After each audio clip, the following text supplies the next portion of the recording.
Assalamualaikum warahmatullahi wabarakatuh. Yang terhormat kepada dosen pengampu Ibu Mu'alamatul Musawamah, Master Sains, dan juga kawan-kawan semuanya. Di sini saya Firda dan teman saya Ade Fikri Alfian Firdaus akan mempresentasikan sosiologi pendidikan dengan judul Pendidikan sebagai Kapital Sosial dan Budaya. Pendidikan adalah usaha sadar, terencana, sistematis, dan berlangsung terus-menerus dalam suatu proses pembelajaran untuk mengembangkan segenap potensi manusia baik jasmani maupun rohani dalam tingkatan kognitif, afektif, dan psikomotorik, sehingga terwujud perubahan perilaku manusia berkarakter kepribadian bangsa. Pendidikan merupakan faktor penting dalam kehidupan manusia untuk kemajuan suatu bangsa. Pada masa sekarang ini, pendidikan memiliki peranan yang sangat penting untuk menunjang kehidupan manusia, karena pada dasarnya manusia dalam melaksanakan kehidupannya tidak lepas dari pendidikan, sebab pendidikan berfungsi sebagai meningkatkan kualitas manusia itu sendiri. Namun realitanya masih banyak masyarakat yang buta pemikirannya betapa pentingnya pendidikan. Tuntutan pendidikan dalam kehidupan manusia sangat kompleks. Hal ini terbukti dengan banyaknya orang yang tidak berpendidikan, status sosialnya yang kurang diperhatikan atau terkesampingkan. Misalnya, dalam dunia kerja, banyak perusahaan yang menerima para pekerjanya, mula-mula ditanya pendidikan terakhirnya. Hal itu membuktikan bahwa pendidikan pengaruhnya besar dalam kehidupan. Diadakannya pendidikan, maka sedikitnya dapat memberikan wawasan dan pengetahuan dengan mengembangkan potensi yang dimiliki setiap manusia sehingga kehidupan masyarakat lebih baik. Membahas tentang pendidikan merupakan suatu hal yang menarik karena bahasan tersebut tidak akan pernah habis ditelan masa, sehingga pendidikan semakin lama terus dan terus dipelajari, tidak terkecuali pada fungsi pendidikan sebagai kapital. Langsung saja, saya akan menjelaskan poin yang pertama, yaitu pengertian kapital sosial. Secara etimologis, kapital berasal dari kata kapital yang akar katanya dari Latin caput, yang berarti kepala. Adapun artinya dipahami pada abad ke-13 adalah dana, persediaan barang sejumlah uang dan bunga uang pinjaman. Dalam tulisan ini, kapital tidak diterjemahkan sebagai modal seperti kelaziman yang dilakukan oleh banyak orang.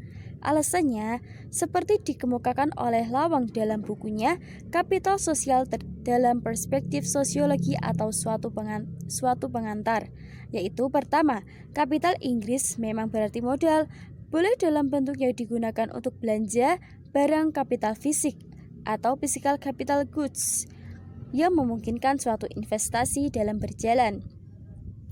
Kedua, dalam bahasa Indonesia, orang sering menggunakan istilah modal dengkul, tenaga orang itu sendiri dalam pengertian tenaga fisik juga dalam pengertian keterampilan atau gabungan keduanya.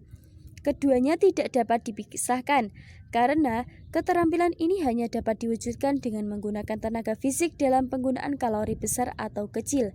Karena alasan inilah, maka konsep kapital tidak diterjemahkan dengan modal. Dalam kehidupan di masyarakat yang bersifat sehari-hari, keperangkatan sosial lebih dikenal dengan arisan, simpan pinjam, serikat tolong-menolong, kelompok jamaah taklim. Keperanatan dapat dilihat dalam upacara adat, kegiatan masyarakat seperti perkawinan, kelahiran, kebersamaan, kematian, dan yang lain. Semuanya diperkuat nilai-nilai sosial dan kearifan lokal yang melembaga dengan seperti nilai kebersamaan, keperanatan, dan nilai-nilai sosial tertentu mampu membuat jaringan strategis sebagai wahana pembangunan masyarakat. 2. Kapital sosial dan kontroversi pemahamannya. Kapital sendiri secara etimologi telah dibahas dalam subbab sebelumnya. Sementara sosial secara etimologi yaitu dari kata Latin socius yang berarti kawan. Kapital sosial dapat ditarik hipotesa yaitu berbagai jenis untuk modal yang diperoleh akibat hubungan perkawanan. Menurut Pierre Bourdieu, tahun 1986, kapital sosial sebagai sumber daya aktual dan potensial yang dimiliki oleh seseorang berasal dari jaringan sosial yang terlembaga secara berlangsung terus-menerus dalam bentuk pengakuan dan perkenalan timbal balik. Dengan kata lain, keanggotaan dalam kelompok sosial yang memberikan kepada anggotanya berbagai bentuk dukungan kolektif.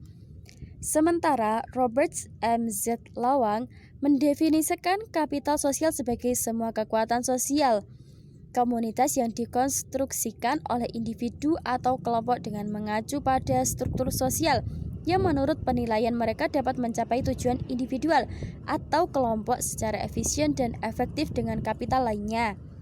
James Coleman, seorang sosiolog, menurut Coleman, kapital sosial didefinisikan dengan fungsinya. Kapital sosial merupakan seperangkat sumber daya yang inherent dalam hubungan keluarga dan dalam organisasi sosial komunitas serta sangat berguna bagi pengembangan kognitif dan sosial seorang anak. Coleman menambahkan bahwa kapital sosial merupakan aspek dari struktur sosial serta memfasilitasi tindakan individu dalam struktur sosial. Lalu, kapital sosial menurut Coleman memiliki berbagai bentuk, yaitu kewajiban dan harapan, potensi informasi, norma dan sanksi yang efektif, hubungan otoritas, dan organisasi sosial yang bisa digunakan secara tepat. Alejandro Portes membatasi kapital sosial sebagai kemampuan individu-individu untuk mengatur sumber-sumber langka berdasarkan keanggotaan mereka dalam jaringan atau struktur sosial yang lebih luas. Sumber-sumber langka tersebut dapat bersifat nyata secara ekonomi, seperti potongan harga dan hutang bebas bunga, dan atau tidak nyata seperti informasi tentang kondisi bisnis. Lanjutnya, Nanlin, kapital sosial adalah suatu investasi dalam hubungan sosial oleh individu melalui dana mereka memperoleh akses terhadap sumber-sumber terlekat untuk meningkatkan hasil-hasil yang diharapkan dari tindakan-tindakan ekspresif atau instrumental. Dari berbagai definisi di atas, kita dapat menyimpulkan bahwa kapital sosial itu merupakan investasi sosial yang meliputi sumber daya sosial seperti jaringan, kepercayaan, nilai, dan norma, serta kekuatan menggerakkan dalam struktur hubungan sosial untuk mencapai tujuan individual atau kelompok secara efektif dan efisien dengan kapital. Yang ketiga, pendidikan sebagai kapital sosial. Kapital sosial juga bisa dimaksud dengan investasi sosial yang meliputi sumber daya sosial seperti jaringan, kepercayaan, nilai, dan norma serta kekuatan menggerakkan dalam struktur hubungan sosial untuk mencapai tujuan individual atau kelompok secara efisien dan efektif dengan kapital lainnya. Ada dua pendekatan yang berhubungan human capital terhadap pertumbuhan ekonomi. Pertama, nilai pertumbuhan ekonomi yang dihubungkan dengan akumulasi angka human capital. Kedua, angka pertumbuhan didasarkan pada jumlah human capital. Perkembangan terbaru dalam teori pertumbuhan ekonomi, yaitu human capital, menciptakan eksternalitas positif seperti modal finansial tidak membuat arus finansial terhadap negara miskin dengan tingkat pendidikan rendah. Sebab pendidikanlah seorang individu akan lebih produktif yang akhirnya akan menambah tenaga kerja yang diharapkan akan meningkatkan pendapatan nasional.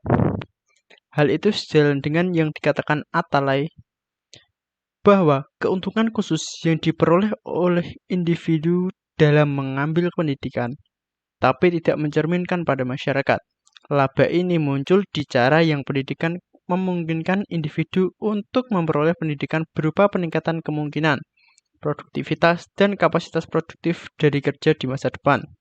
Secara tidak langsung untuk mendapatkan keuntungan dari lebih banyak barang dan jasa.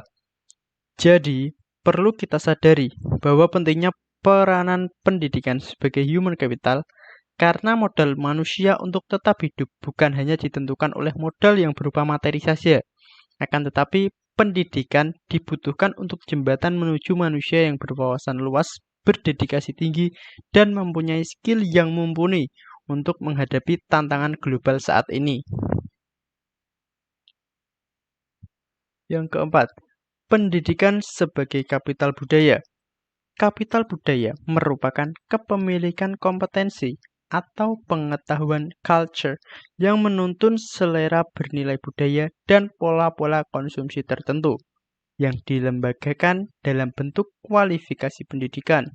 Menurut Lawang, Bourdieu menjelaskan kapital budaya dalam 3 dimensi, yaitu dimensi manusia yang wujudnya adalah badan, objek dalam bentuk apa saja yang pernah dihasilkan oleh manusia dan institusional, khususnya menunjuk pada pendidikan. Dengan demikian, kapital budaya menunjuk pada keadaan yang berwujud potensial bagi seseorang yang diuangkan atau dipertukarkan dengan kapital-kapital lainnya. Dari pengertian tentang kapital budaya dan penjelasannya tampak jelas bahwa pendidikan memberikan seseorang modal pengetahuan dan kompetensi yang dibutuhkan untuk membuat pembedaan atau penafsiran nilai. Pendidikan membentuk kompetensi dan pengetahuan kultural seseorang. Kompetensi dan pengetahuan kultural tersebut memberikan seseorang preferensi dalam berpikir, bersikap, bertindak, dan berperilaku dalam bahasa. Nilai-nilai, asumsi-asumsi, dan model-model tentang keberhasilan dan kegagalan, cantik dan jelek, indah dan buruk, sehat dan sakit, sopan dan asalan.